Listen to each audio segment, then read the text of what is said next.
You guys are definitely going to see my Mormon guests, Shannon and Bryce, return. We have a whole page of stuff I have put out to them that I thought might be like, 5 or 6 episodes of stuff. And I put this outline together for them. Yeah, let's talk about the history. Let's talk about this. Let's talk about that. And they're like, yeah, we've only, this is only about 100 episodes you're suggesting we do.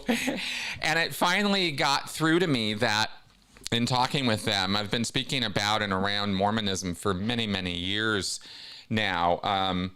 With the 3 apostate shows, I thought we did some pretty good coverage of Mormonism and the sort of compare and contrast between Mormonism, JWs, and Scientology. But these 2 folks have been really, really good at getting across to me the fact that the Mormon Church. Well, this is kind of how I said it in the show. That I really, for me, this puts it there for me with the Mormon Church. Maybe it won't for you, but it does for me a little bit. Which is that the Mormon Church is a sort of international business conglomerate that does culty religion on the side. That does as sort of as a side hustle. It also does religion, right? I mean, that's kind of when you look at the size and scope and magnitude of the finances of hundreds of billions. I still can't get my wits around that. Hundreds of billions of dollars in tax-free money just sitting there that the Mormons have access to do anything they wanted to. And what do they do with it? Nothing. That's the Mormons, right? So, wow. I mean, it really put it in perspective for me, how what the size and scope of the Mormon problem, you could say, as I see it, as I look at the world, I see this as a fantastically huge problem. Yeah, I barely know what a Super Bowl is. Yeah, okay. Yeah, it is a little chilly here in Denver, by the way. We're getting another Arctic blast apparently this week, so we're having temperatures in the 30s. I think yesterday's high of 43 was the highest we're going to see this week, so it's going to be chilly. Yeah, so long sleeves, flannels, layering, all of that. Lots to do there. Yeah. Yeah, I love, that's right, Angry Chode. 2 U.S. teams playing for the World Championship. That's right. That's right. We are that arrogant. Oh, America is awesome that way. Okay, good. Everything's rolling along fine. We're all good again. My nerves are coming down. Live is always the thing for me.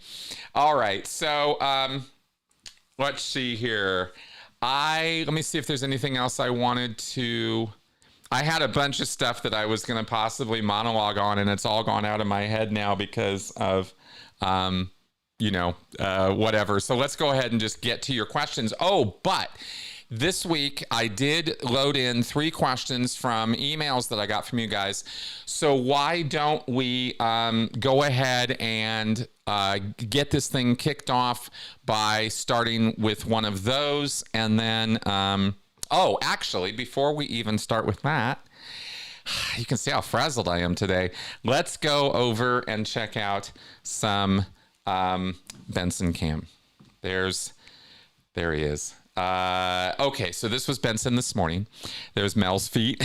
Mel's fine. She's out with a friend right now, in fact, having some lunch and a good time.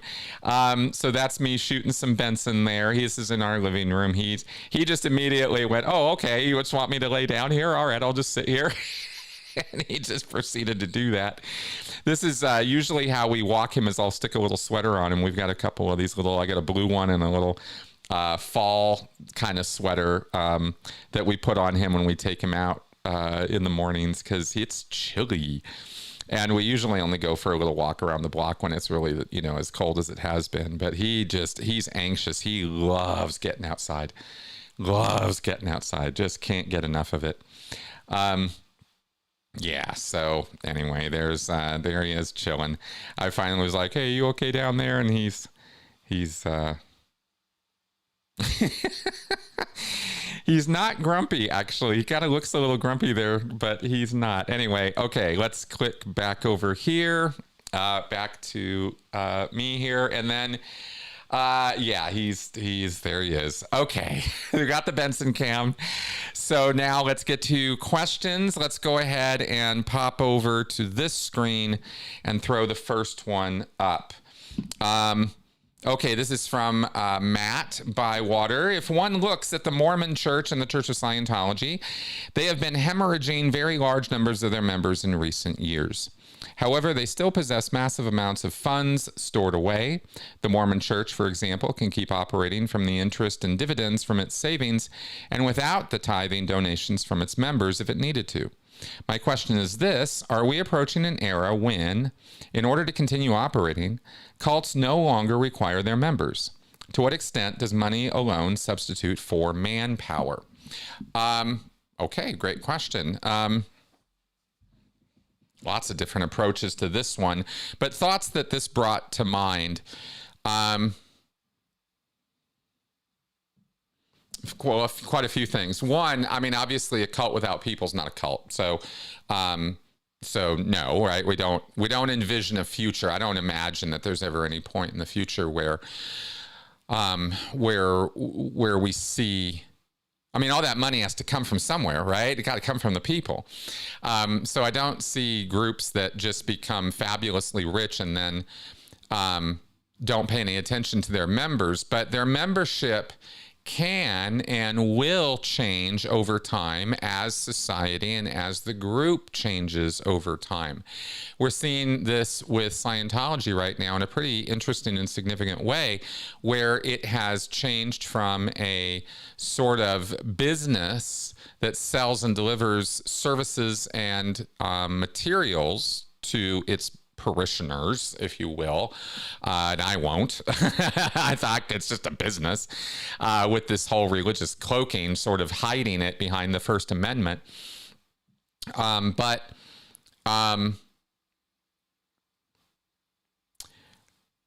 now it's kind of not that, is it? Now Scientology is really just kind of running on straight donations for the IAS and for the buildings, for the ideal orgs.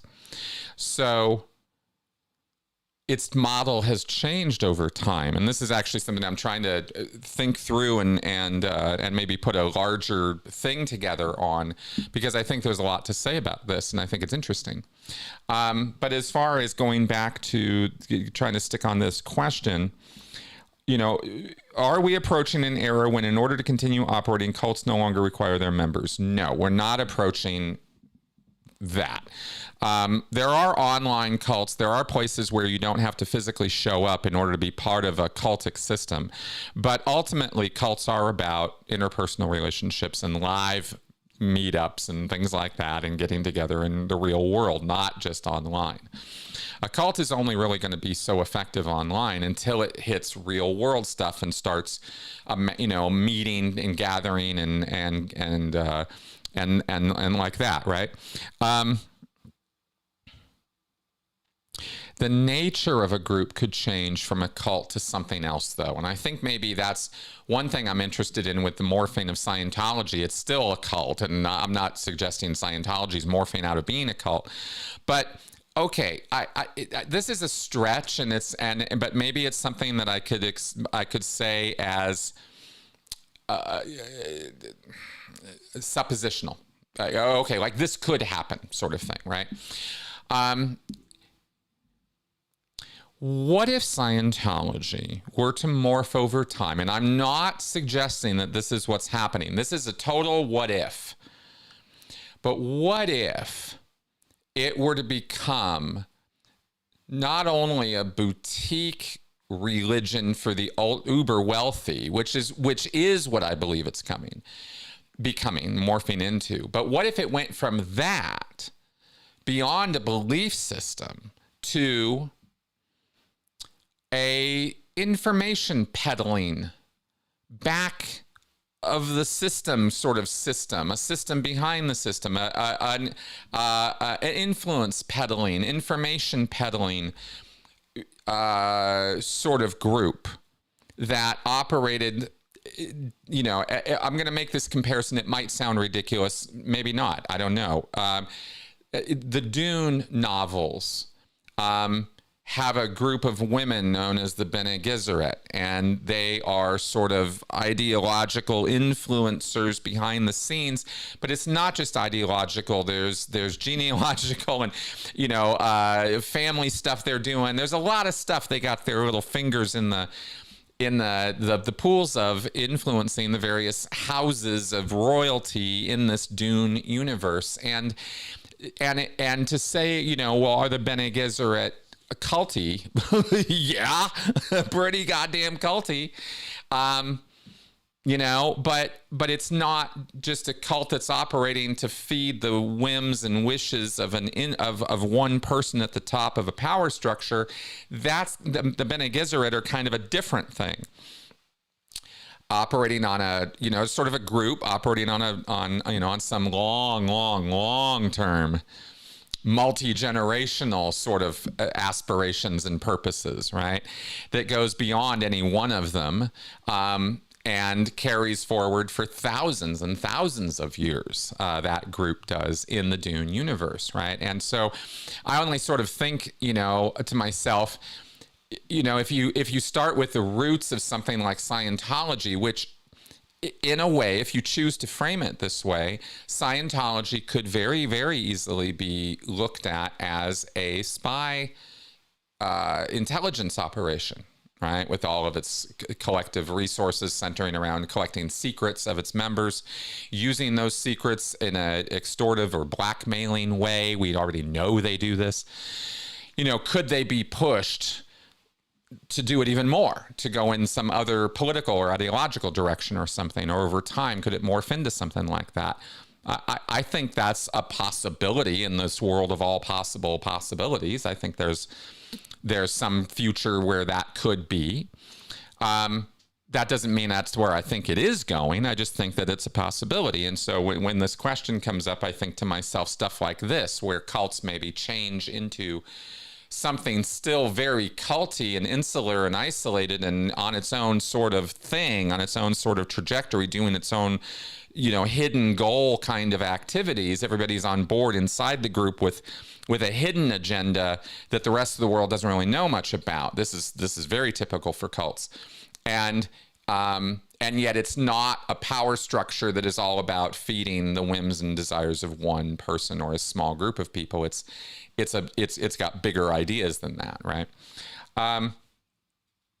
So to what extent does money alone substitute for manpower? Yeah, money is something, I think I said this, this is actually almost Hubbardarian. I mean, Hubbard said something like this, and dare I draw parallels with him. But I think it's a pretty great analogy to make that money is like energy in society. It makes things move. This is my thing. Hubbard never said this part, right? But I think money is like energy. It instills motion into things that are not happening, that are motionless, right? You can make things happen with it. And you can also shut things down with it too, of course. And it provides you the ability to do that, but you still need people. You can't make a cult work with one person and an AI or something in a room. I mean, that's not, you need people. You need people to do the work, to put the hands on, to do the recruitment. That is your number one reason why you need people, is to get more people. And then how do you run these people and educate them and indoctrinate them and all of that? You need people. There's no way around people. Cults are culture, and culture, this concept is a very human concept. You need people to make these concepts work. So, all right, so there we go. A lot of thoughts on that one. You guys, let me know what you think about all that. All right, let's go back over to the chat here, and let's start picking up your questions out of the Q&A. We got a bunch of them here in the queue. Let's make sure they go up on the screen. There we go. George Smiley, here we go. Is there a time when displaying rage or at least strong emotions such as grief laced with guilt are useful in getting through to someone either in or recovering from a culty situation?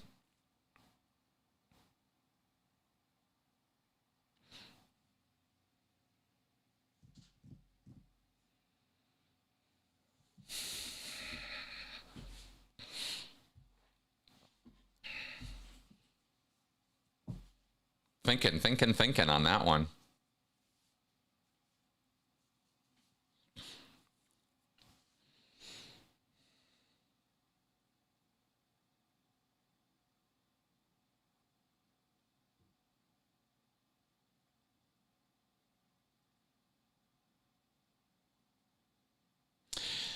Okay.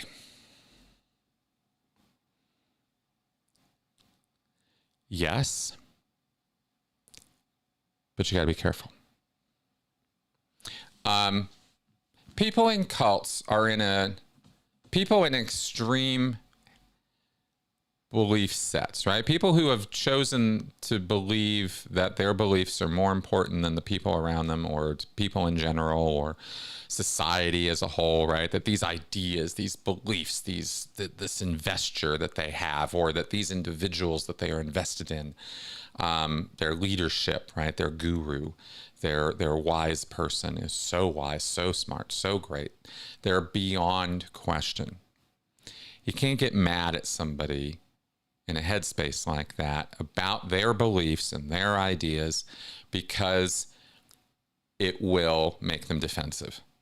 And when people get defensive, they're not listening, they're defending, right? And the walls come down and the thought fortress comes slamming into place, and you are never, ever going to break through with that, no matter how much rage or nail biting or fist pounding or waving or, pounding on the walls or chewing the grass or whatever, however you want to describe it, right? You get pissed at the person, you're going to lose. So that's the first thing I got to say. We all know that, but I just have to say it again to frame this properly, right, in answering this. So the key word there is at, getting mad at that person. There, at that preposition there is doing a lot of work, right? Because you're directing it at the person. If you can get mad in a way, or angry, or rageful, or griefy, right? Or your grief with guilt, in such a way as to not direct it at the person, so as to make them feel like they are being attacked, or they are somehow to blame, or are somehow the cause point, or, the source of your anger, or rage, or grief. Right? They can't be made to feel that it's their fault that you're upset with them because of what they believe. Because they believe in what they believe in harder than they believe in you. It's the whole problem, right? Is they've taken these beliefs and ideas and commitments and emotional investment, and they've gone fucking over a cliff with it, right? Where they're just not even listening. They can't hear you when you're talking about these beliefs and ideas. They can't hear you when you're complaining to them about their guru, because they can't hear criticism about their guru, because to them, this man, this woman, this guru is perfect, is flawless, knows what they're doing, has it all under control, is playing 4D chess, understands the world better than you ever will. Understands the world better than they understand the world, or has things under control in such a way that they don't have to worry about it. The guru's got it all under control, right? So you getting mad at them about that is just going to force them to think you're crazy, right? You don't know what you're talking about. You're the fool. You're the idiot. And I should be mad at you for being mad about this. I don't even know what you're, there's a lot of ways this can be responded to by a cult member. A cult member can have a lot of different responses to, to non-cult members.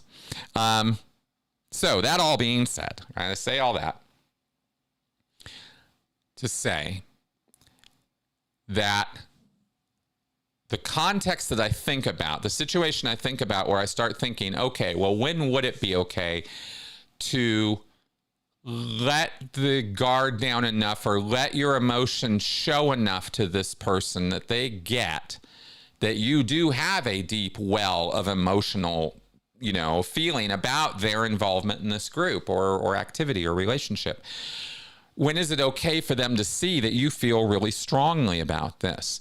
Only after you start getting some points of agreement and some points of understanding between the two of you as human beings, and the cult veneer starts falling away and you're actually talking to the real person for a minute, right? But longer than a minute. I mean, it's not, okay. Maybe let me approach this a different way. This is better. Let me approach this a different way. A cult intervention or conversation or work when you're working with somebody to get them over a cult or get them past a cult or get them out of a cult. Probably I should always lead with this. I very rarely do. So let me say this really super clear, right? It's not about you. It's about them. You're doing what you're doing and talking with them, intervening with them, trying to help them. It's about helping them. It's not about you venting. It's not about your feelings. That's the least important part of the conversation about trying to get this person out of a cult, is how you feel about it. All the way up until the point that they can care about how you feel. And they won't give a shit about how you feel to start with, because they're all involved in this group and that's what they care about. Or they're sucked up into this relationship with this predatory personality, and that's all they see is this person as a godlike, target or adoration, right? This is the thing I adore, I love, I'm committed to this. So it's not about you. Right. And so your anger, your grief, your upset with this person about how they feel or the choices they've made or what they're doing is irrelevant to the conversation. Maybe I should, put a whole different approach, right? Let's try that. All the way up until the point when the person starts changing gears and not thinking like a cult member enough that they actually see you as someone who's really trying to help them. And there's more, kind of empathy, and there's more kind of a connection established. And then it's okay to be a little bit more open with, how, like now we understand what this is about. Now we understand where we're going with this. And now we get that, oh, right. Yeah. I might be part of something that might not be so great. Wow. Shit. Ooh, wow. Like you're already sort of having that happen they're already thinking along those lines now. You've gotten to that point. God, I hope I'm being clear here. You get to that point in the work where they're starting to recognize that maybe, they've been wrong about a few things, right? Then maybe it's okay to be like, yeah, these fucking people are ripping people off and it's not okay with me, right? And I don't want to see you get ripped off, right? It's like that kind of a statement isn't directed at them. It's that you're pissed at the situation, right? And then they can hear you. But up until the moment that they're considering what you're saying really, and they've sort of dropped the pretense and the veneer and the cult personality, if you will, right? Don't get angry with them. Don't yell and scream at them. Don't get pissed at them. Don't get upset with them. It's a waste of your time to do that because they're not connected with you enough to feel what you feel. They don't care that you're angry. It bothers them maybe if you're friends or family, it maybe bothers them that you're angry, but it bothers them more that you're angry with them about the cult, which you shouldn't be angry with them about. You're not justified in being angry. So demonstrating your anger to them makes them feel like you're the loose cannon and you're the one who's got a problem. because they see things real clear, right? They're the ones who know what's up. They know the truth, and they're positive that they know the truth or the way or the light or the reason or whatever, right? They have the certainty, and it's just not going to work to get angry with them about that. Okay, a lot of talk about that. Let's move on, but I hope that is somewhat helpful. All right. Hey, hun, Puds, I know you like gaming, but I imagine it was hard to indulge while in the Sea Org. Yeah, you think? Yeah. Was there a communal Nintendo to use if you were upstat? No. Trips to the arcade on rare time off? Maybe if you went to level up. Or no gaming at all? Okay. Totally legit questions. Hey, hun, thank you.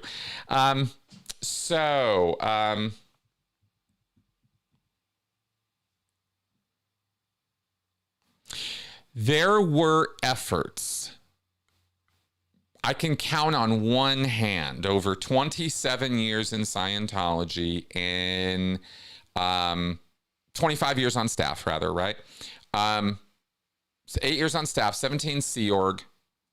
3 times I saw efforts made to get some kind of gaming group going after hours, a D&D group, a card poker game group, and a card gaming thing. Yeah. So those are the 3 things I saw people try to organize. Those were Sea Org. There was never any organized collective or centralized gaming sort of setup for people who were upstat. The closest we ever got to that. Oh, I talked about this years ago. Let's go ahead and talk about it again for anybody new who's come around. There was a point where I worked at Big Blue, right, in PAC, and there was a point where RTC ordered that all personally owned movies, DVDs, CDs, any kind of collection that Sea Org members had in their rooms of music and movies, definitely movies, maybe not all the music, but definitely all the movies got confiscated one day. They were just all, security went through everybody's dorm rooms on the orders of RTC, everybody's rooms, married couples, dorms, all of it, and confiscated everything, right? If you had movies, DVDs, anything like that, you didn't anymore. They were all put into big plastic bags and shoved into a closet down in security in the basement of PAC, and that was where that all went. And everybody was like, what the hell? I mean, there was this collective kind of anger, on the base about that, but nobody could do anything about it because RTC is RTC, and security enforced what RTC wanted, and no one could just go down and pick up their games. They were locked up, or their movies, right? And the idea, what we were told was, this was all done spur of the moment, very reactively. There was no planning to this. It was just security, go round all that stuff up. And they did. And then we were told after the fact, okay, here's what's happening is we're going to set up a central place where when you're on your Libs Day, when you have liberties, you get to go watch your movies. We're going to put a TV, and it's going to be a thing, and we're going to make it nice, and we're going to have this this sort of rewards place where you can go, right, and watch your movies and stuff. Never happened. It was literally like that idea came and just floated away like a balloon on the breeze. I mean, it was just gone, and nobody ever talked about it again. And what ended up happening is over the next 2 years, and this is how things are in the Sea Org, right? Over the next 2 years, when people had individual days off, they would go down to security and say, hey, you got my movies, you got my stuff. I've got a day off. Here's my here's my approved piece of paper with the signature. See, I got it. Can I have my movies? And then the idea was you'd bring them back. You'd get them, and security had to go find them. And it would take them days to go down through these bags because they had no order to them at all. And eventually, after about a month, they would let you in. And you could go sort through and find your movies. And if you were a certain kind of Sea Org member, you maybe took other people's movies as well. I mean, obviously I didn't do that, but people did that, right? There were thieves. And so you'd finally get down there once you got some time off, find whatever you could salvage of your movie collection, and then just conveniently forget to take it back to security. And they would conveniently forget to come get it from you, because most of the people in security didn't think this was really that great either. But, you know, what are you going to do? So after about a year or two, everybody had their movies kind of back. If you wanted them, a bunch of people didn't, and they were just sort of were thrown out one day, if I remember right. And anyway, that's kind of the spirit and attitude of movies and the Sea Org and gaming and rewards is, yeah, whatever. You don't get that. And we'll take it from you whenever we want, and there's nothing you can do about it. And that was pretty much how life was there on that. Downer, I know, but you know, that's what it was. Okay, let's see what we got here. Is our next question. Ex-Zion, watched your video you posted yesterday with the two ex-Mormons, Bryce and Shannon. Thank you. You are very welcome. I really enjoyed doing that. I hope a lot more folks watch that, and we will definitely have more. I am keen to expose Mormon hypocrisy and abuses, and now that I know that it is far greater than I had earlier even imagined, and I knew a lot. I mean, you understand, I knew a lot about Mormons and how bad it was, but now I'm like, God damn, I knew this much compared to, you know, the scope of it. So we got a lot to cover. OBG Foster, which Star Trek captain is the best? Kirk, of course, because it's not just about Kirk. The captain question is a funny question to me, because for me, here's the funny thing about Star Trek, is there are different versions of it, right? There's Star Trek original series, Star Trek Next Generation, Star Trek Deep Space Nine, Star Trek Voyager, Star Trek Enterprise, the Scott Bakula one, and on, and then the new ones, right? Which I have not even bothered to watch because they're such crap. So, okay.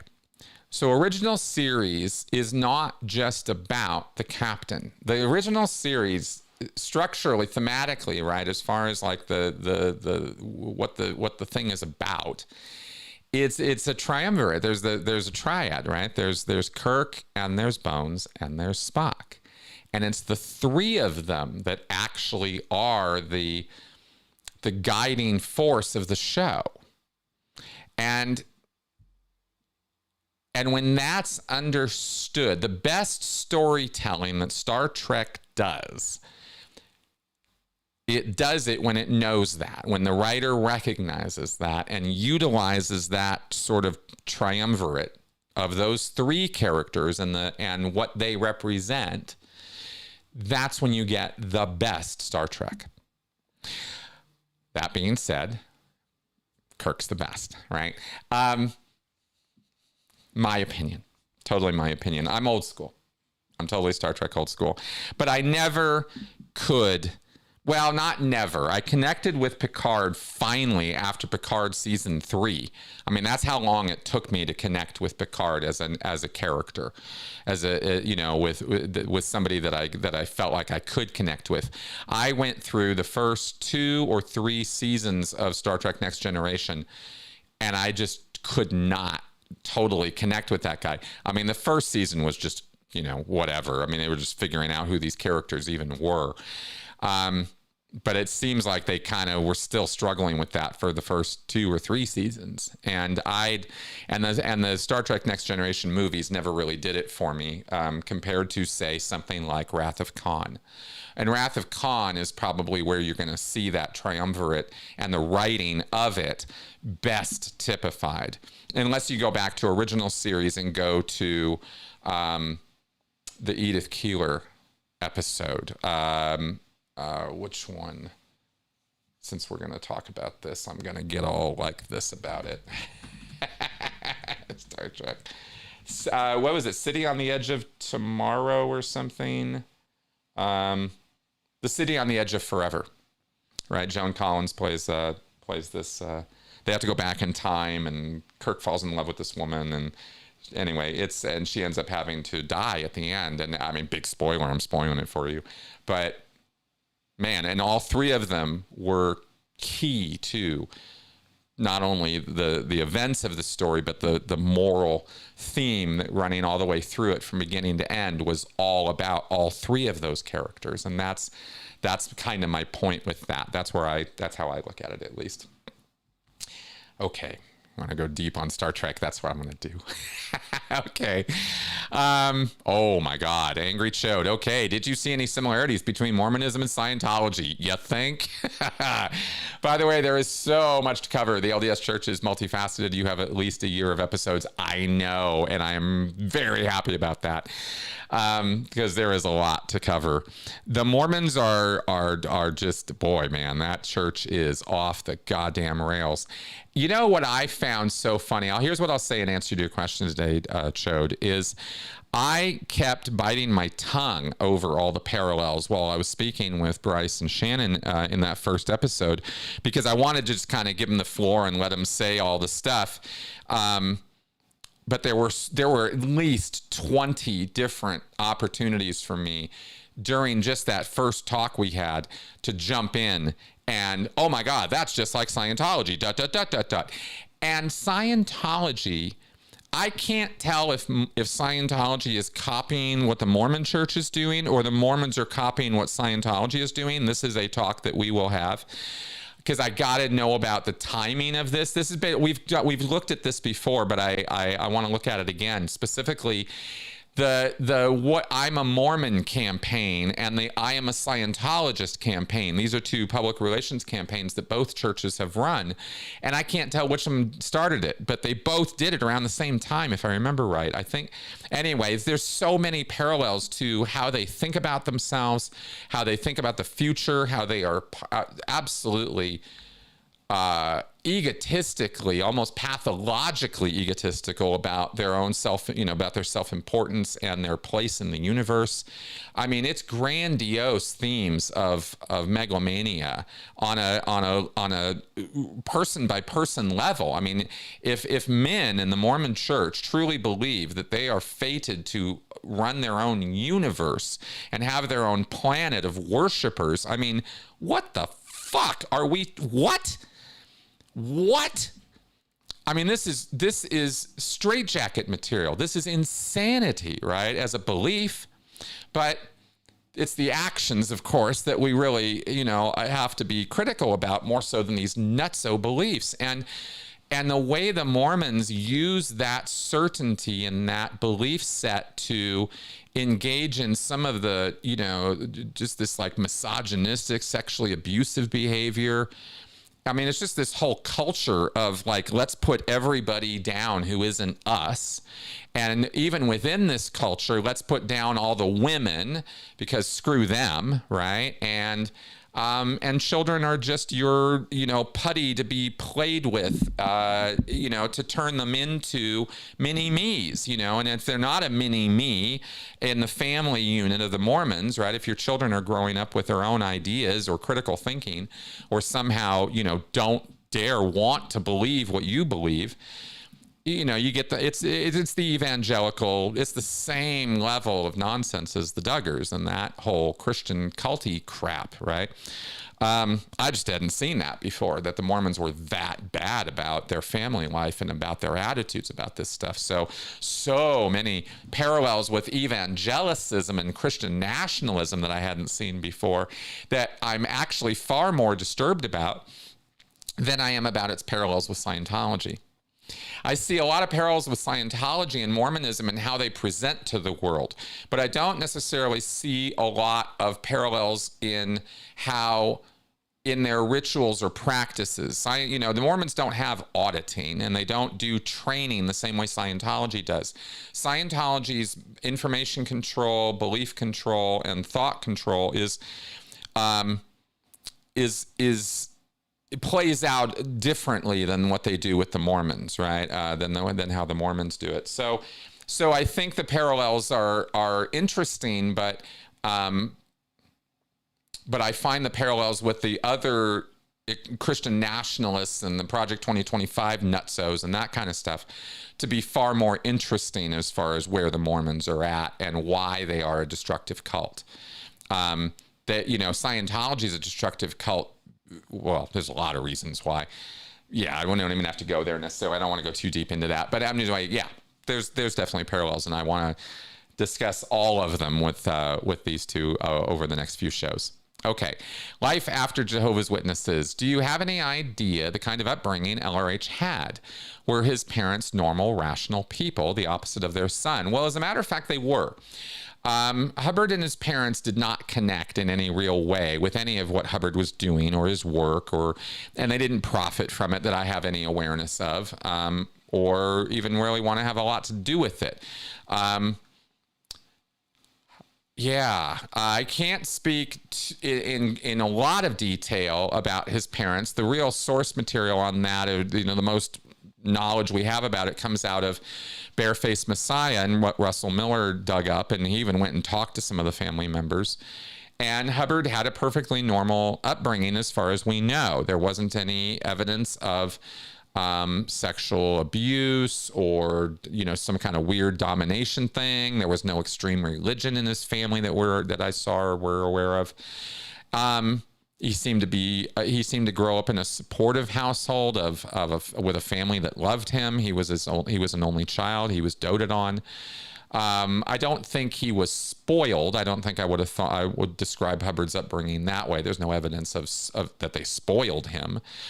But there's certainly evidence that, you know, from Hubbard's tall tales that he was a teller of tall tales from a very young age and kind of fit right into that, let's be the most interesting person in the room kind of thing. And that was his thing. But it's not clear that comes from his family. I've wondered personally whether he got hit in the head a few times growing up or something, but I don't know. You know, it could just be that he's just, you know, bad egg or something, but it's not, it doesn't seem to be the case that generational trauma is the source of L. Ron Hubbard's pathology, right? If I'm going to get all clinical in my language, then how about that, right? I'm not a clinician, so I'm just throwing big words around. Okay, Xian, what do you think about the executive order to convene a task force to fight and prosecute anti-Christian bias? Example, anti-abortion demonstrators, Paula White, the White House faith office leader. Yes, this is what I see as the problem in the separation of church and state, and why when we tear down the walls between church and state, we end up with theocratic ideas like this. Paula White, opportunist from hell, you know, Trump's anti-Christian bias thing. I mean, Trump doesn't give a shit about anti-Christian bias. He couldn't care less. But the powers that be that you know, I mentioned, I think I said Russell, I misnamed it. It's Russell Vought is the guy who just got confirmed as OMB chair guy, right? And Office of what is that, management budget or something? Anyway, that guy is the purse strings guy, right? He's the Project 2025 architect, and he's now gotten through Congress. The Republicans are just giving these guys all a rubber stamp, and that disturbs me far more than the fact that Trump and Project 2025 and Russell Vought exist. People like that have always existed. They've always been trolling around in DC trying to get anybody and everybody to listen to their insanity. And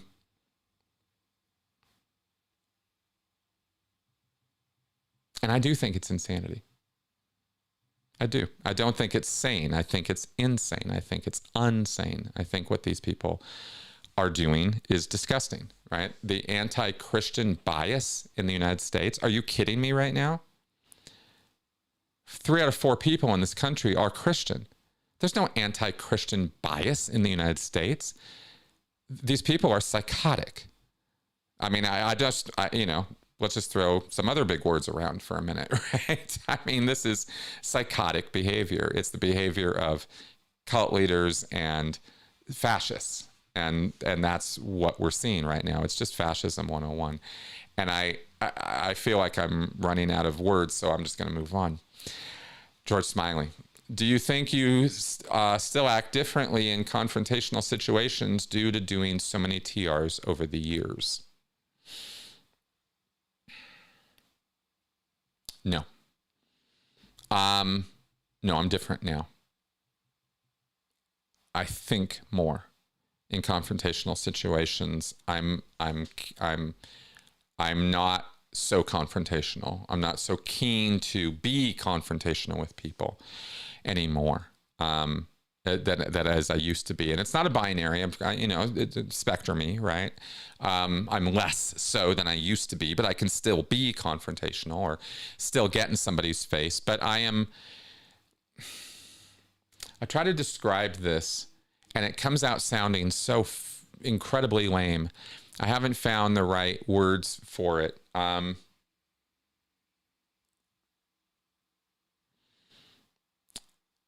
Because it communicates such a... okay.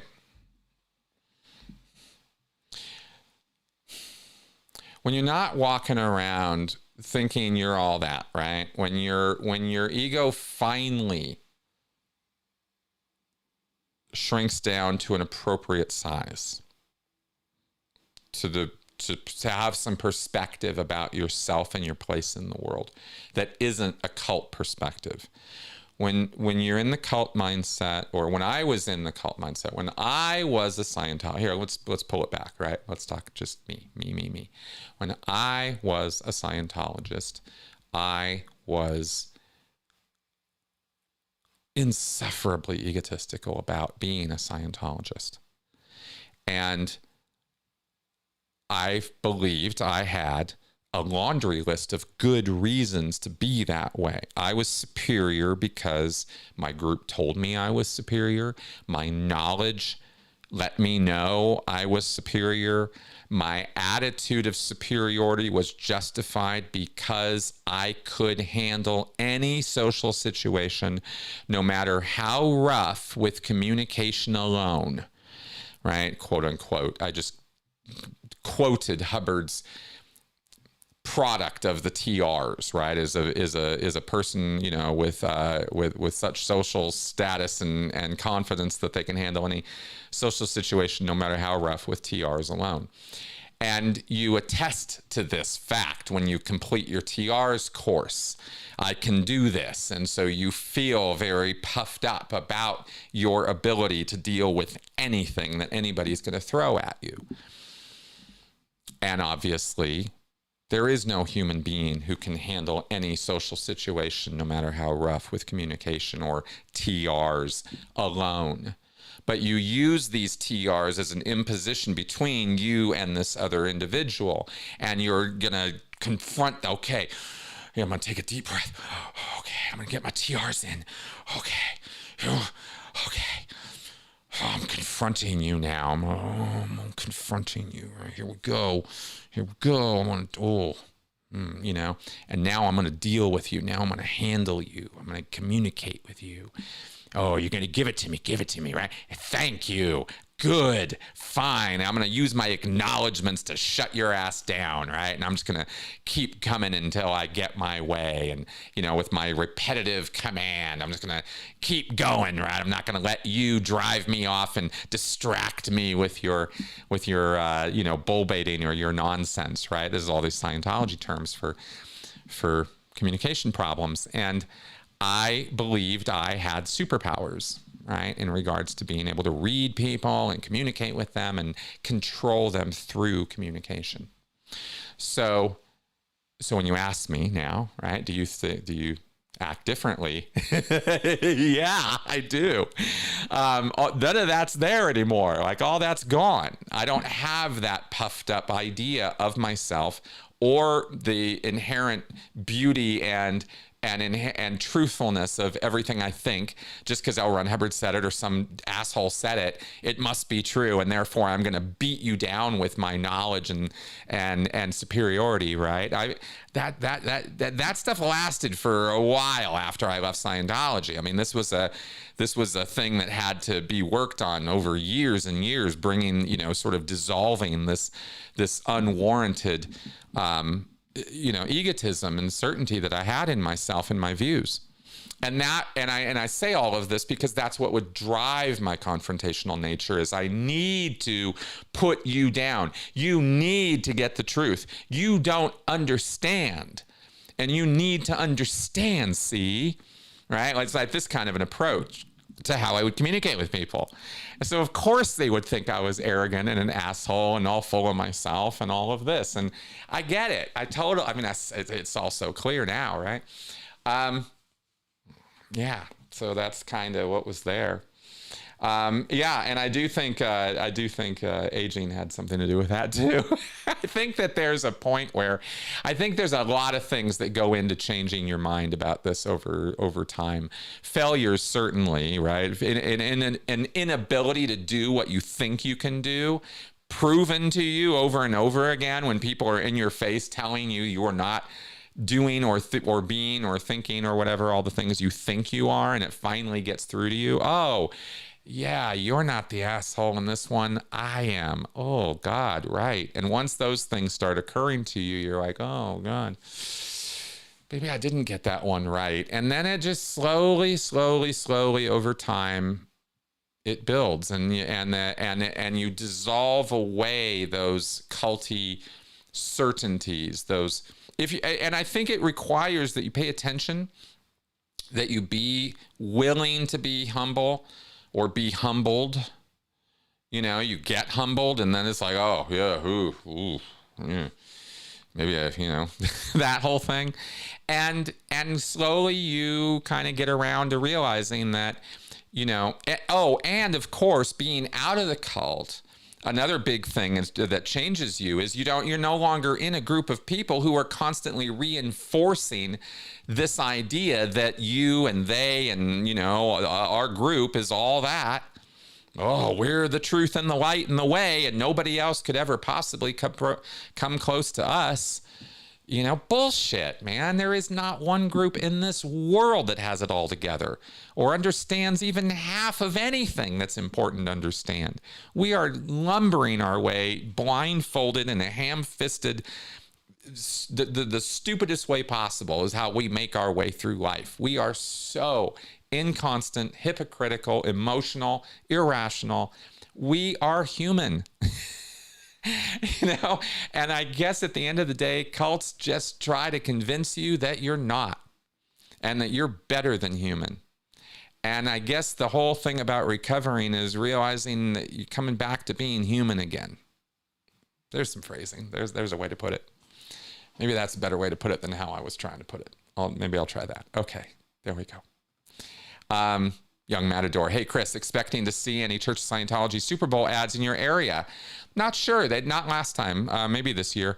As I understand, they're local in nature every year rather than nationwide in the U.S. That's right. Tony breaks this down every year for us, that the Super Bowl ads are paid for in local markets. They don't pay the NFL millions and millions and millions of dollars for a 30-second, 1-minute ad spot on the Super Bowl at the international staging commercial level. They instead go to the local markets in certain areas where they have ideal orgs, and that's where they invest their ad dollars.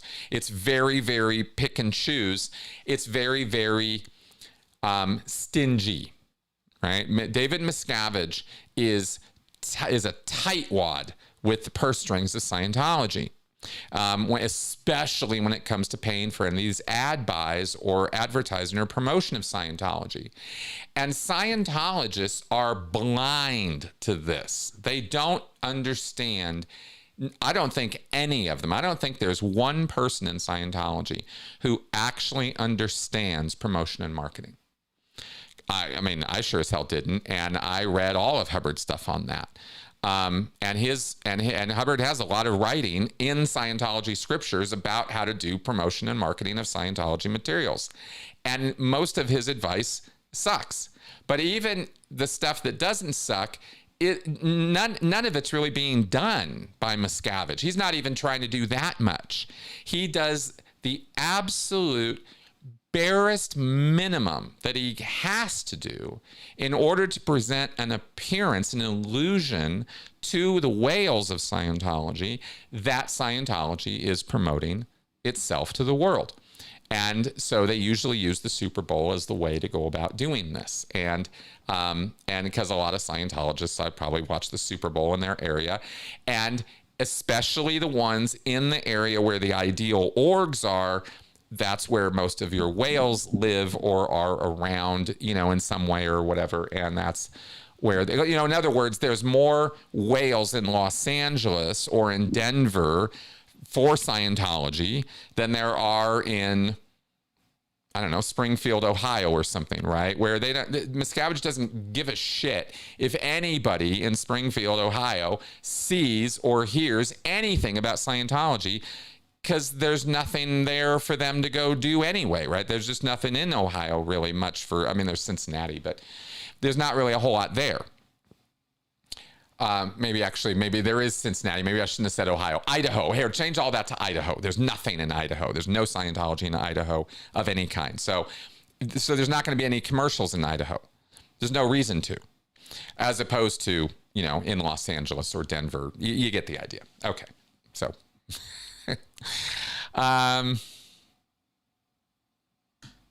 okay, let's do this one. And then I'll go to one of those other preset ones. Put it up on the screen. There we go. Do you control your moods, or do your moods control you? It's almost a free will question, isn't it?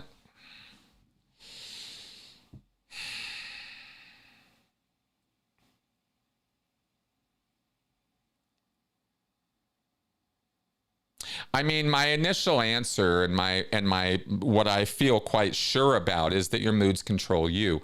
But it's a funny phrasing, right? Because you're having your moods. I mean, you are your moods. You know what I mean? Like, it's you. So, in terms of controlling them, yes, you can control. I mean, you can. But controlling your emotions, where I'm struggling here is controlling your emotions is always a reactionary thing. You're doing it after the fact of having your moods or emotions. They come on. The language we use to even describe this is language of as though you're on the ocean, or as though something's happening to you. It's not, I made myself happy, or I experienced happiness at will the other day. I mean, nobody talks like that, because that's not how it happens to us. You are a state of being or feeling because it comes over you. You suddenly feel this way. Then if there's some question as to the appropriateness or desire for this mood or emotion, then your frontal lobes and your brain goes into action to figure out why you feel this way and should you change it. And then you start controlling your mood or controlling your thinking to get your wits around, why am I feeling this way? Why am I upset? Why am I happy? Why am I griefy right now? Or whatever the feeling is. Why do I suddenly feel depressed, right? Did I just get triggered? If you're not asking yourself this, maybe other people ask you this stuff, but you're trying to get a handle on your mood or your emotions, but it's always after the fact of having them. You don't ever, I don't know people who sit around going, okay, I want to be happy right now. That's not too typical, unless you're in Scientology. All right. Smile, and you'll soon find something to smile about. Laugh, and you'll find something to laugh about, right? A being causes his own feelings is this thing in Scientology, this mantra that they have, right? Where you can control your moods or your emotions. A being causes his own feelings, they say. And that's just not true. It is not true that you cause your own feelings. Feelings happen to you. They are the product of a great many things going on inside you that you're not aware of, that you don't have any conscious control over. You just don't. Right? You don't get to control whether your liver is working today or not, and what effect that malfunctioning liver can have on your tummy, and what effect that can have on what it's sending, on what's happening with the vagus nerve going up and down. I think I'm naming that right. And some of the stuff that goes on in here hits up here and causes you to think and feel ways that you don't in any way, shape, or form connect with your body. But that's where it's coming from in some cases, right? Other times, something external happens and triggers you, or it makes you, sets off a chain of events in your body that result in a certain way of thinking or a mood that might not hit you for an hour.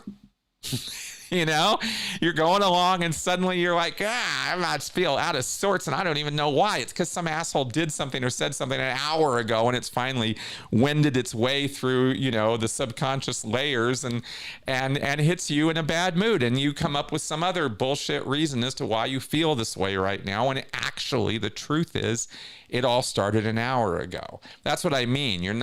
We just don't have that kind of, it's called interoception, right? This looking inward and seeing where, perceiving all the different things that are going on inside your body. That only goes so deep. You're only able to be aware of so much, right? So to this degree, your moods control you, and then you respond and react to them and exert control as needed based on your social context or personal situation. TLDR at the end, right? But there you go. Yeah. Okay, cool. Let me just check in here and see how we're doing in terms of our streaming and everything. All right. Oh, yeah, we seem... Okay, fine. All right. Having a Sunday, just checking in on how we're doing. Okay, good. You guys are awesome with these questions.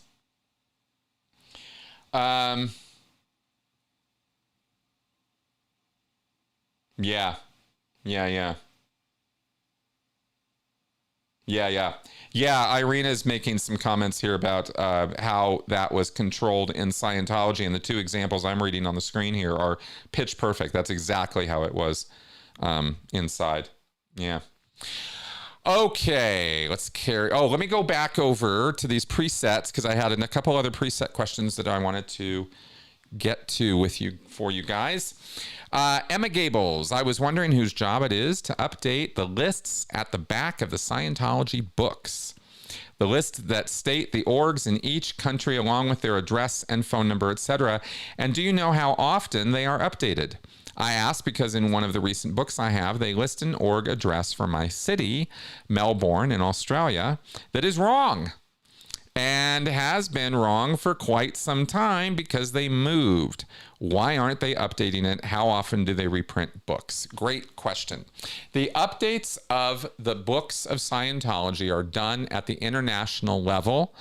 And so I don't know. I used to know how that operation worked because there were people on jobs that I understood, and there was a structure in place that I understood as to how this process happens. Miscavige dismantled all of that in the 2000s. Those people are no longer on the job. Those functions are no longer really being done, and that's why stuff like this falls between the cracks and doesn't get handled. And this is the kind of thing, I love this question. I brought it up today because I wanted to highlight to y'all how Miscavige's obsessive need to micromanage Scientology and remove people who he thinks are screwing up or aren't getting the job done as the way he thinks it should be done.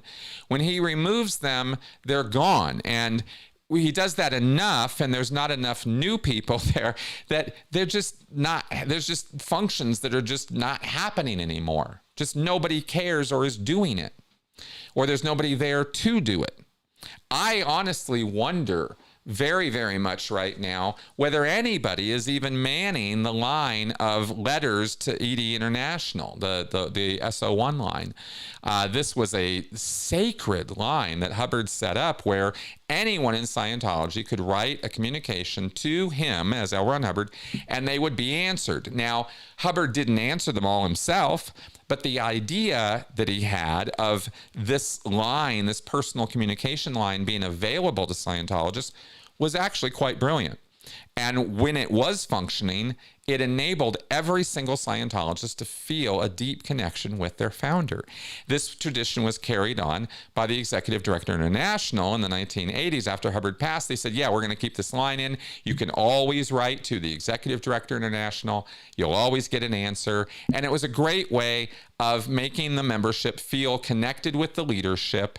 And it was also a great way of being alerted to hotspots or red alerts or problem areas and get a jump on them if the staff or the Sea Org in that area were not already handling it. Some public person, dear Ron, dear Guillaume, I just don't think this new policy here in Minnesota about how we have to take our clothes off before we go on course is a very good policy, and I'm very curious where this is coming from, right? And they might go, what, take your clothes, what?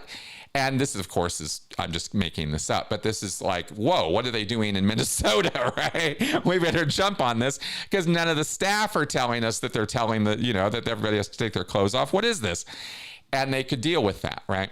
Anyway, I jumped over to something else different to sort of, explain this concept of missing functions, of things just falling by the wayside that are actually kind of important to running the operation.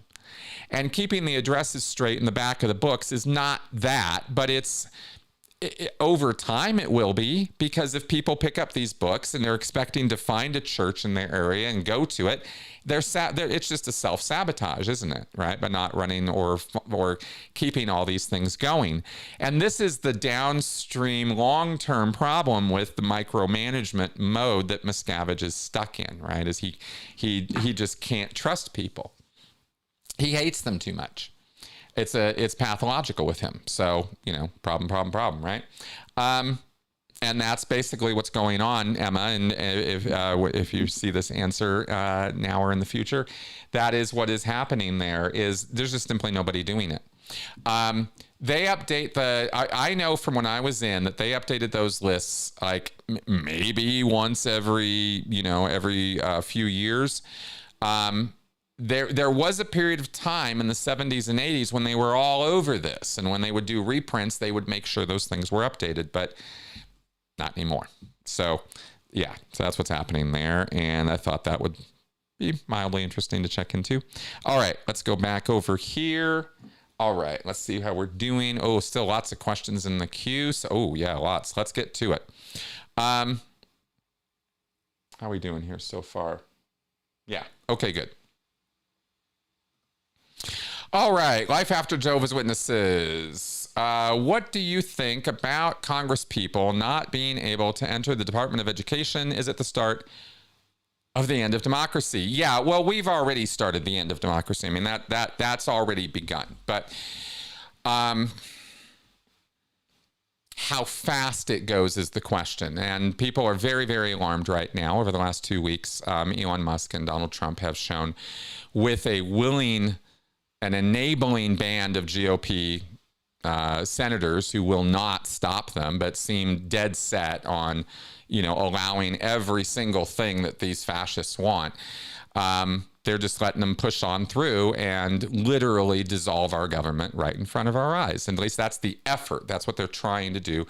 AOC gave a briefing about this, went on for about an hour and a half. It's a very good talk. I suggest to check it out, where she talked in detail, more detail than I can today, about why this is what's happening, why Musk is in there tearing apart the government's budget and finances and money flows. It's all about somehow finding $4 trillion worth of expenses that they can cut out of the United States budget, starting with education, all the stuff that really doesn't cost a lot, because what they won't do is go trim down the defense budget, because that's where Elon Musk and Jeff Bezos and Tim Scott and all of these guys actually get all their money. They rail against socialism and welfare state while they are the biggest beneficiaries of our U.S. government, right, through defense contracts.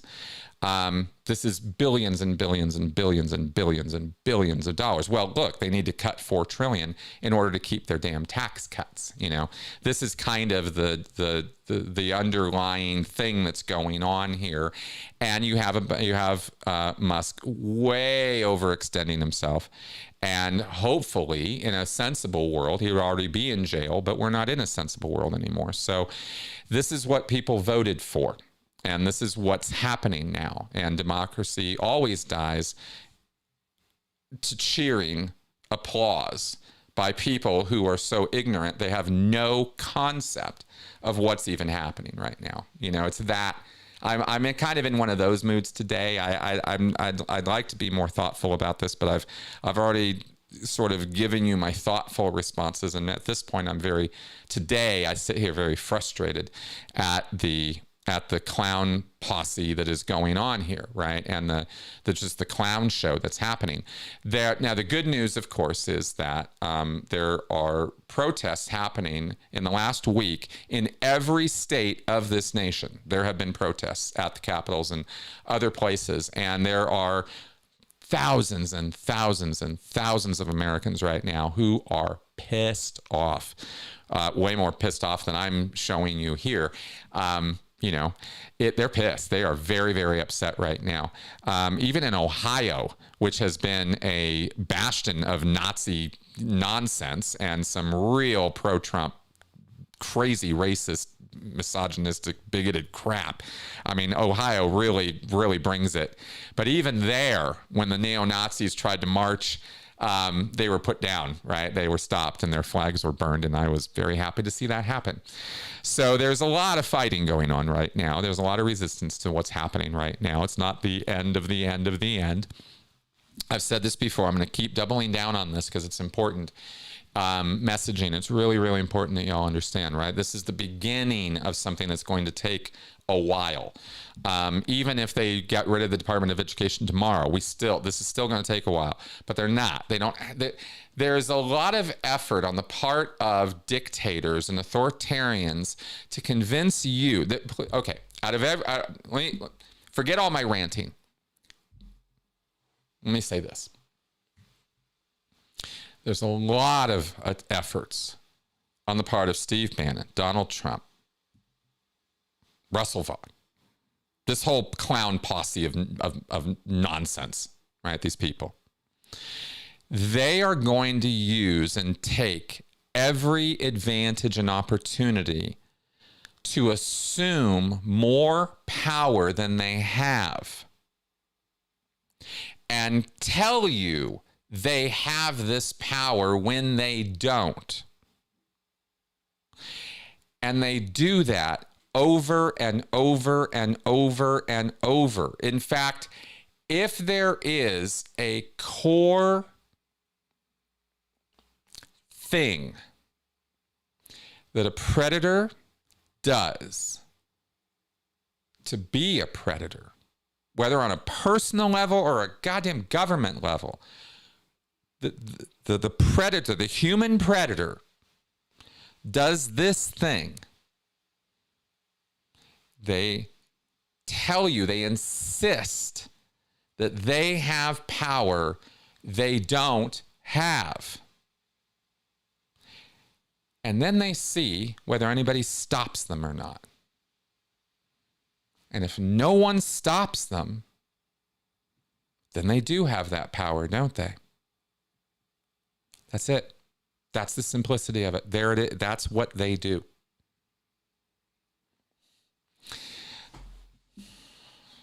Sexual predators, psychological predators, cult leaders,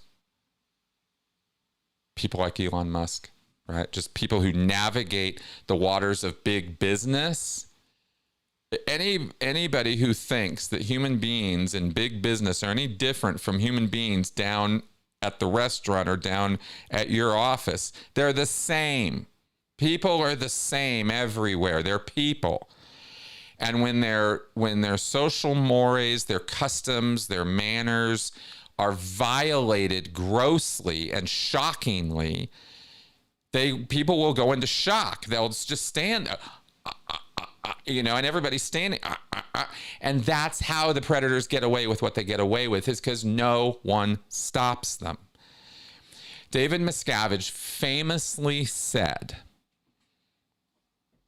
that his cognition, his realization that enabled him to grab and take control of Scientology and all the power of it, to the tune of, you know, billions of dollars of power, all sprung from the realization that power is assumed. And if you contextualize that cognition, that concept, into what I just said, then it's crystal clear, right? I mean, he realized it. And once he realized it, he even said it out loud. Yeah, power is assumed. You just assume it. And then you see what happens. And people will either step aside and give it to you, and then, hey, guess what? You have the power now.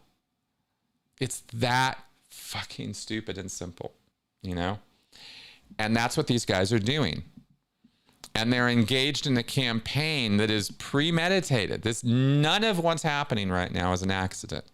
None of it. It was all planned. Steve Bannon laid it all out multiple times. Flood the Zone, it's called.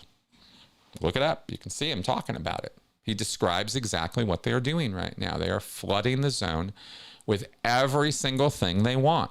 And they're going to see how much of it they get away with, because they know they're going to get away with a bunch. Because they got Trump. Trump's the president. And the people have all the power, and they gave it to him. And now he's going to use that power to hurt millions and millions and millions and millions of people. Literally. Right? This entire planet's suffering as a result of this decision making on the part of the American public, who got so fed up with the system as they saw it. I just won't stand for this anymore. So let's bring in the totalitarian dictator and watch what happens instead, right? Well, here we go. So that whole thing is basically what's happening right now, right? And so a lot of judges, a lot of State Department, or not State Department, but state bureaucrats, in other words, like long-term government employees,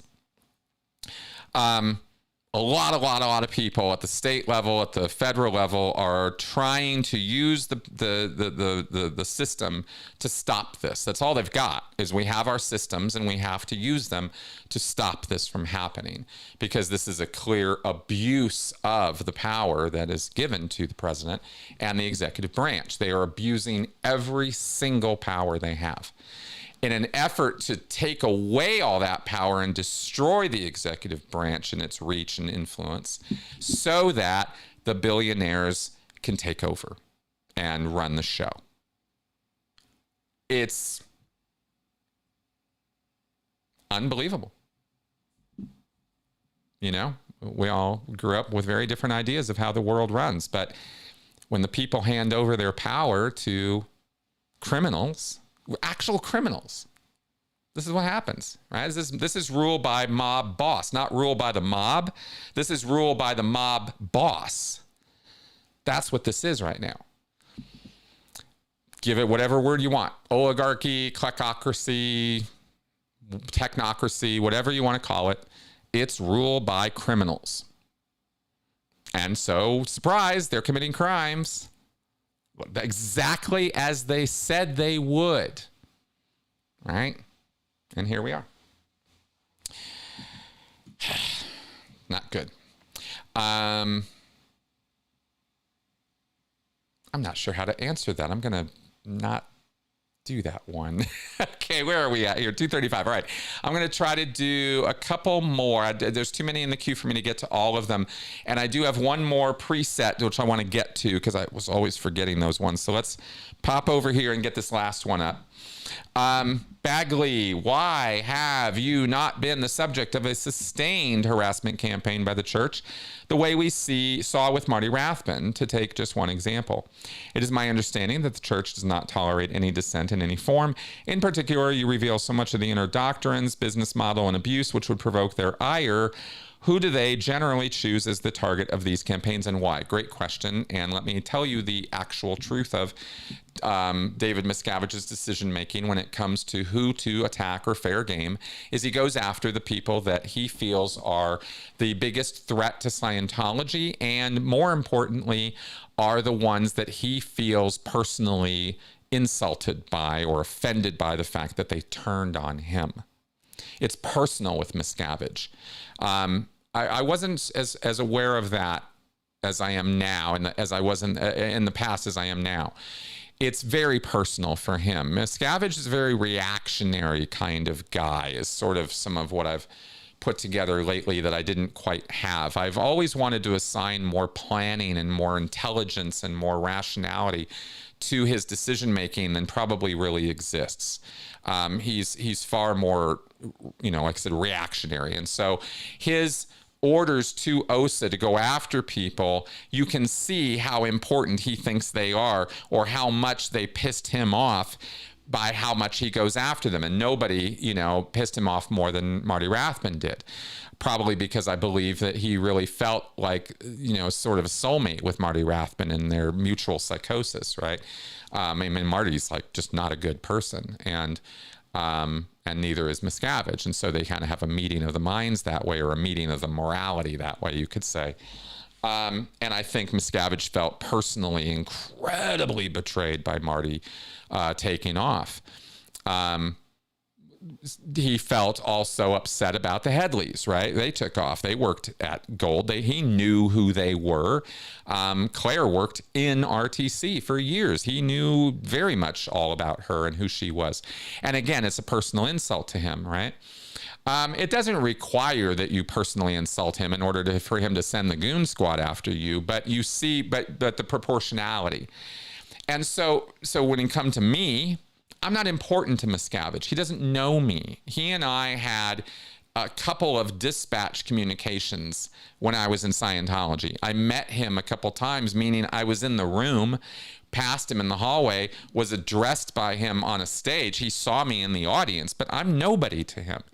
He doesn't pay attention to me. He probably knows my name as a name on a list of people, but that's only because I'm one of many people on YouTube talking about Scientology.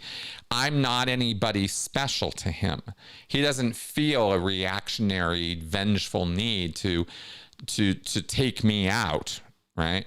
And I'm also not big enough or, doing enough here in terms of public exposure of Scientology for him to be at all worried about, me getting, millions and millions of views or something. That's not happening. That's not happening with anybody on YouTube.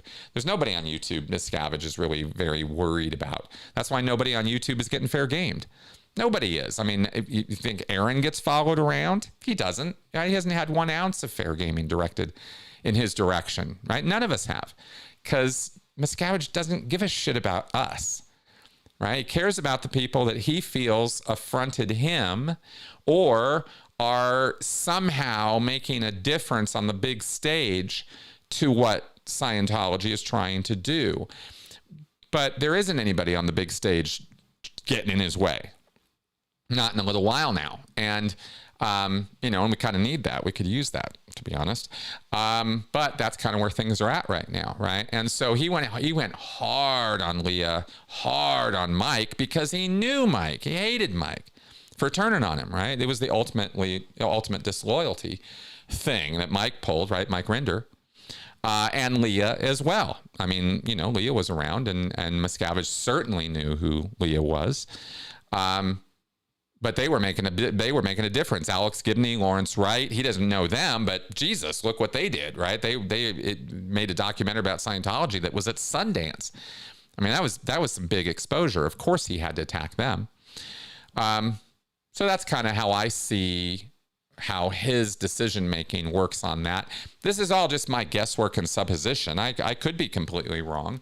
Maybe the decision-making is done in a different way at a different level by different people than what I'm saying, but I believe it's Miscavige, and I believe this is how he goes about making this decision. So I hope that makes sense. Okay, good. Let's go back to the thing here. There we go. Let's go off of that last question and go to this next one. Okay, X-Cyan asks, sorry, let me get back to this. Where did it go? There it is. Okay, what does Melissa think about the departments in the government being dismantled by DOGE?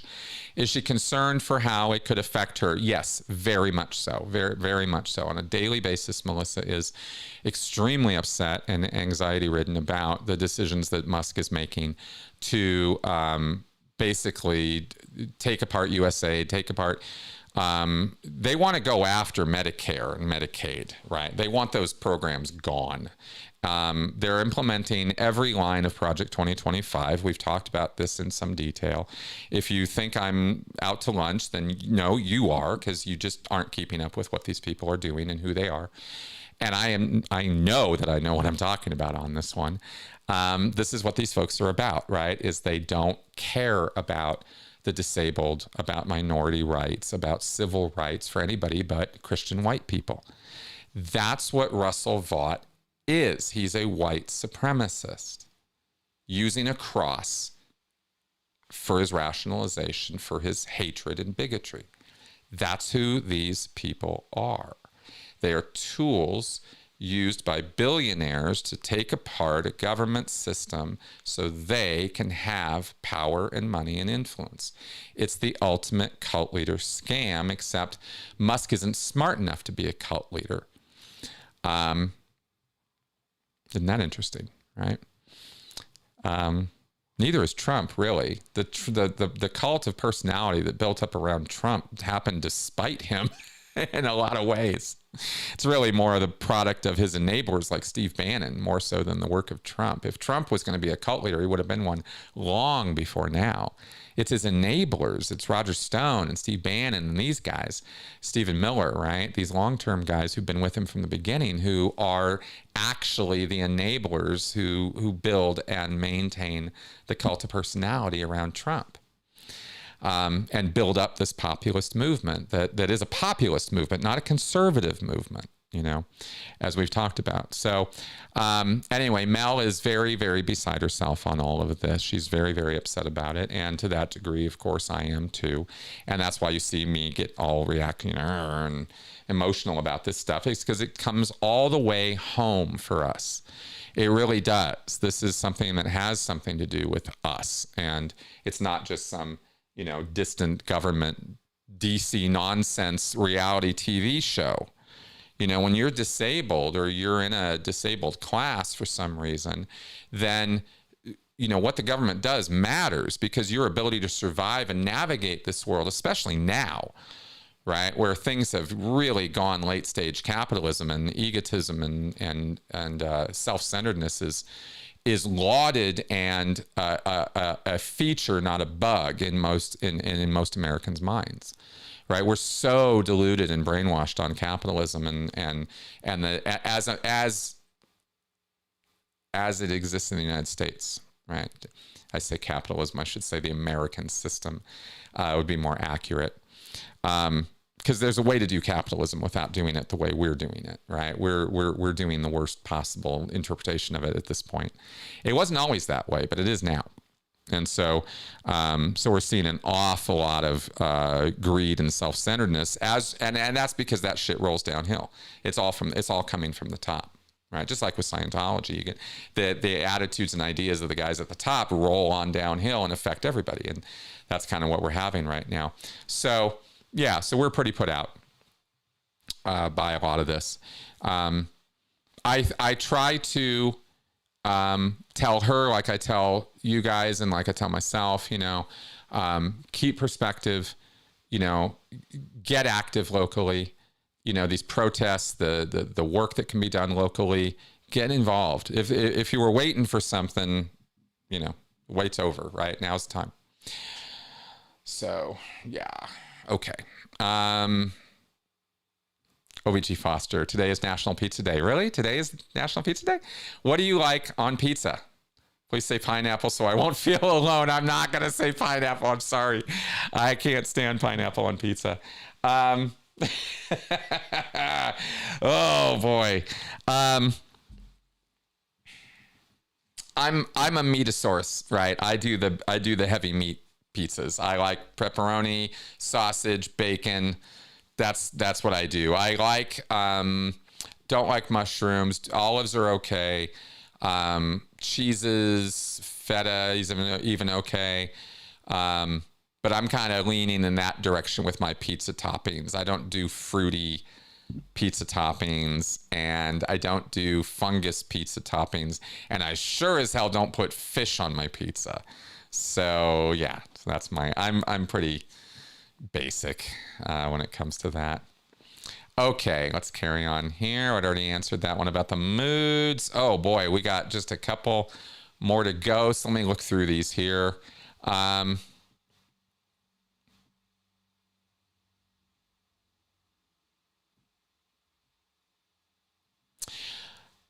Okay, I'll just pretty simple. Life After Jehovah's Witnesses asks, Leah Remini once said, in the tone scale, angry and above is how Scientologists should be. Does that mean that their anger is visible on a daily basis? No, it's not. It's not visible on a daily basis. Anger is not something Scientology public specifically are keen to do or experience, but it's excused or rationalized in Scientology. The anger would be okay because it's sometimes necessary to snap people out of their bank, out of their reactive mind, right? You got to be angry with them and snap them into present time and get them out of being restimulated. This is the Scientologies I'm using to answer this here, but that's kind of the attitude about it. Okay, Xion, do you think judges' temporary blocking of illegal executive orders will be effective? It has to be. Because right now the DOJ is kind of lawless. I mean, Pam Bondi is in charge of it. Like we got some problems right now. We got some issues. These people have got to get, I don't know. I hope so. I really hope that the states are strong enough to hold the line and push back against the federal corruption that's going on right now. Let me put it that way. And they probably are. I do believe we have strong systems. And I do believe that judges' orders still hold water. I don't think we're in a place where, Trump can get away with just ripping up judges' orders. I don't think we're there. If we are, then this is all over. But I don't think we're there at all. I think that this is going to have an effect. And I do think we're in for a fight. I think we got a fight on our hands right now. That's what I think. If we want this to last, we got to fight for it. And I'm going to fight. I hope you guys will too.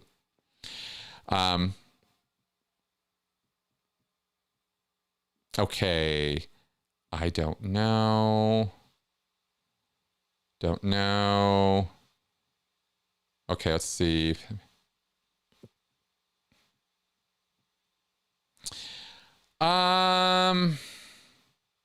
That's an interesting question. Okay, let's hit this one. Joe DeCeppo.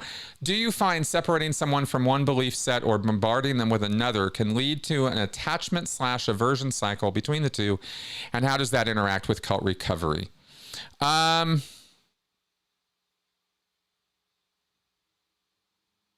There are efforts made to replace belief sets, to go, okay, you're coming out of this cult. And there are, for example, Christian psychologists who might try to replace that with Christianity. Well, you need Jesus. That's your problem, right? As you were in this godless cult, and really Jesus is what you were looking for. And here you go, right? And does that work to get them out of the cult and over into something different as a belief set? It's happened. It works to the degree that, yeah, sure, people will switch. I believe, as I've explained, that this falls under emotional needs, and that you're really fulfilling their emotional needs with one destructive belief set over to what I consider a questionable belief set in terms of its not its validity, in terms of its value and emotional support system. I find Christianity to be an incredibly mixed bag of incredibly hypocritical people who give very mixed results when it comes to what you're gonna get. It's very, very dice roll as to this Christian is going to give you a non-culty version of it versus this Christian who's going to be very compassionate and cool and open to interpretation and open to you having your own beliefs, right? I have seen so many examples of bad Christians that I'm very wary of agreeing with the idea of replacing a cult belief set with a Christian belief set and saying your work here is done. I would say the same thing about an Islamic belief set, a Judaic belief set, a Buddhist belief set. I don't think cult recovery is about replacing your beliefs with another belief set so that you can feel emotionally satisfied. I think cult recovery, personally, I think a real recovery and a real step up is moving past the need to believe anything and realizing that beliefs are just beliefs, and that they comfort you and can be helpful and useful and give you some reassurance in troubled times. But to take it further than that is doing yourself and everybody around you such a gross disservice, because you insist on your own rightness to the degree that you invalidate everybody else's rightness. And you're the only one who gets to be right, unless everybody agrees with you, right? And that's where, whether you're a Christian and a Muslim or a Jew or anything, I don't care if you're Wiccan or a vegan, you know, you're just being an asshole, you know, really, when you insist on, you know, pushing this off on other people. And so I don't think the substitute thing is necessarily a way to go about healthy recovery as I think about it. But it works. It's a thing to do. And let me say that there have been times where I have suggested, for example, that maybe somebody coming out of Scientology might need to move over to the independent Scientology field. Maybe we can make that adjustment. Now, that's not a complete belief system change like I think you're suggesting in this question, but it's something I've done in the past in a couple select cases, literally 2, where I said, well, look, they're not ready to give it all up yet. Well, there's independent Scientology. Maybe you could kind of keep practicing, but get out of the church part, right? And I thought of that as, you know, a way station they would experience on the way, all the way out, would be my sort of thinking along that, you know, along suggesting something like that. But other than that, very specific example, I'm not sure as a general rule whether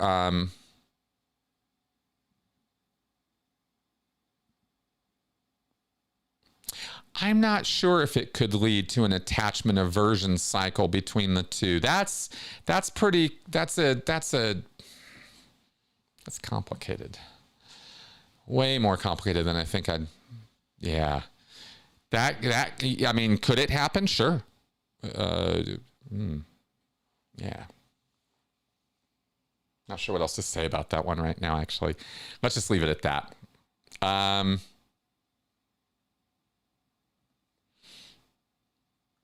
Okay. Don't know.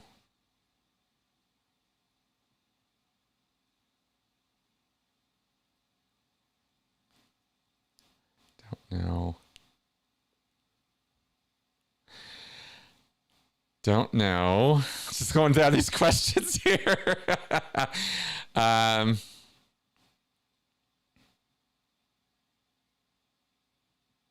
Okay, I'll just answer this real easy one and then we're going to wrap it up. I'm skipping a couple that are actually good questions and bring them back next week, but I just don't have time to take them up right now because I got to go. So, Young Matador, according to Jeff Augustine, actor Ethan Suplee wrote a leniency letter for David Gentili before his sentencing. Why does the Church of Scientology get parishioners to do this?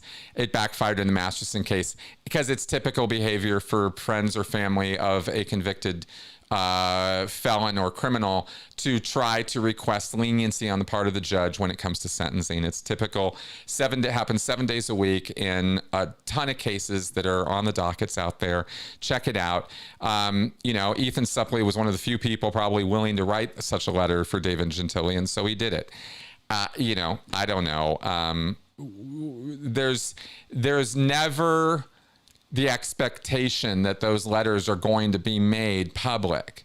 We talked about that when it all blew up with Masterson, right? Is that none of those people ever expected that those letters that were written for the judge to the judge were going to become public record and be made a source of shame and blame for them. So that's also a factor here, is nobody expects that, right? It's like nobody expects the Spanish Inquisition, but you know, fear and surprise and fear, chief tools, chief weapons. Anyway, okay. I'm just being silly now. And let's wrap that up. And let's wrap up today, because I am so far behind right now because we got a late start. So that'll be today. Let me see. Get back over here. There we go. All right, guys. Fun show today. Ugh. Sorry if I felt or seemed a little tense or whatever. It's troubling times, and keep asking me questions about this stuff. I'm going to keep researching. I'm going to keep trying to come back with better answers for you. I will say that. I'm wholly unsatisfied with some of my answers today. I want to give you guys better ones. But regardless of all of that, I hope today's show was still useful to you in some fashion and entertaining and informative. That's always the goal here, and I hope I manage that despite. So thanks for coming around. I'll see you guys next week. Bye-bye.